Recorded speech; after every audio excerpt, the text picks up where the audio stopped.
la reine qui a sacrifié son enfant unique pour la survie de son peuple. Ablapoku est une reine africaine qui, vers 1770, mena le peuple baoulé de l'actuel Ghana vers l'actuelle Côte d'Ivoire. La légende raconte qu'elle aurait sacrifié son fils unique pour traverser une rivière. Née au début du XVIIIe siècle, Ablapoku est la nièce du roi Osei Tutu, fondateur de la Confédération Ashanti du Ghana. À la mort de ce dernier, son neveu lui succède sur le trône.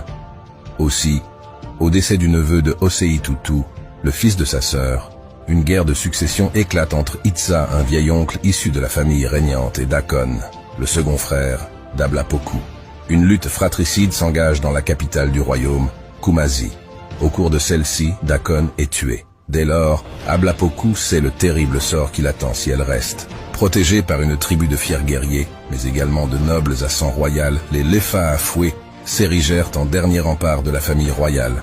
La reine s'enfuit donc vers le nord-ouest avec sa famille, ses serviteurs, ses soldats fidèles, et tous ceux du peuple qui se reconnaissent en elle ou en Dakon. Selon la légende, la reine Ablapoku et ses partisans se retrouvent bloqués dans leur fuite par le fleuve mugissant de la Comoé, barrière naturelle entre leurs anciennes terres, situées dans le Ghana actuel, et le territoire devenu aujourd'hui Côte d'Ivoire.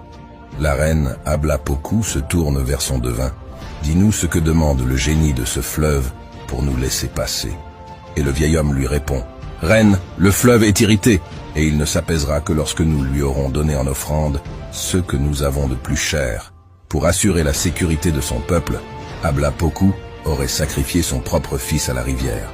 On croyait que cet acte avait apaisé les esprits et permis à son peuple de traverser.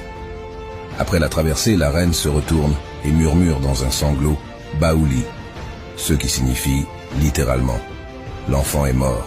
C'est ainsi qu'en souvenir de cet enfant, la tribu d'Ablapoku aurait été appelée Baoulé. Ablapoku est surtout rappelée pour son sacrifice et la fondation du royaume baoulé. Elle est un symbole de résilience face à l'adversité. Le peuple baoulé continue d'honorer sa mémoire à travers ses traditions, faisant d'Ablapoku une figure vénérée de l'histoire ivoirienne.